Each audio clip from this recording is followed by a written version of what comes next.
बालेन्द्र शाह कसलाई ठेगान लाउन जान्छ जो यो प्रधानमन्त्री थियो सबभन्दा न्यू खोज्ने मान्छे केपी शर्मा ओली उनलाई ठेगान लाउन अहिले झापा 5 मा गएका छन्। बालेन्द्र शाहको कारणले मानिसको मत आकर्षित भएको छ। बालेन्द्र शाहको त्यो उनी मेयर हुनुभन्दा धेरै पहिलेको मैले स्ट्याटस पढेको छु। उनले फेसबुकमा लेखेको उनले के लेखेका छन् भने म यो पटकको चुनावमा भोट हाल्दिनँ, अर्को पटकका लागि म आफैलाई हाल्छु, आफ्नै लागि भोट हाल्छु। काङ्ग्रेस र कम्युनिस्टलाई म खाडलमा पुर्ने हो। अर्थात् उनको त्यो कन्सिस्टेन्सी एन्ड कन्टिन्युटीको चाहिँ म सलाम गर्छु है। किनभने उनले जुन चिज भनेका छन् त्यो पुर्याएर छाडेका छन्। तेरोमा सबै देखाइदिउँ काइला। ए बाबा शेरबहादुरको अभिगत के थियो मैले देखाएको छ।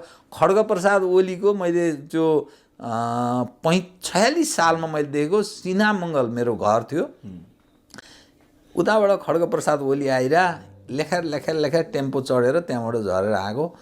यो खुट्टा र यो खुट्टा दुईटा ठोकिन्थ्यो क्या, लुरे मतलब दुखी आत्मा भन्छ नि।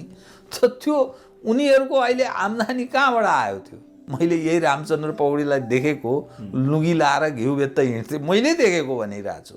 म आफैले देखेको हो। यो चुनावले पनि हजुर राष्ट्रिय सहमति कायम नगरिकन हुने चुनावले निकास दिँदैन है। संविधान यो देशको समस्या हो। जो नाङ्गो नाच जो चलिरहेछ अहिले, जुन ढङ्गले विदेशीहरू यहाँ आएर यत्रो खेल मैदान बनाइरहेछन्। राष्ट्रपति भाग्यो, सैनिक क्वार्टरमा बस्यो। त्यही अगाडिपट्टिको भैरवनाथ गढमा रामचन्द्र पौडेलजी लुकेर बसेका थिए। 26 गते साँझसम्म त्यही लुकेर बसे।